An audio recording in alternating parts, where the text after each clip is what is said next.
Sudden weather message.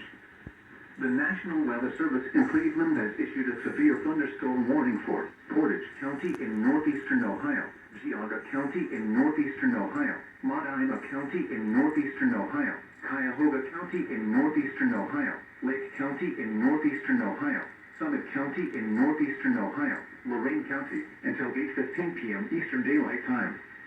At 6:59 p.m. Eastern Daylight Time, severe thunderstorms were located along a line extending from near Britton to Parma to near Vermilion, moving southeast at 30 miles.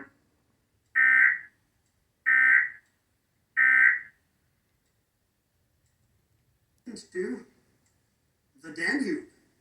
Nick, where do you want to start? Let's start with Vacation for 2000. The title of this 2013 film about a boy on summer vacation refers to a place to sit in a station wagon, a 1970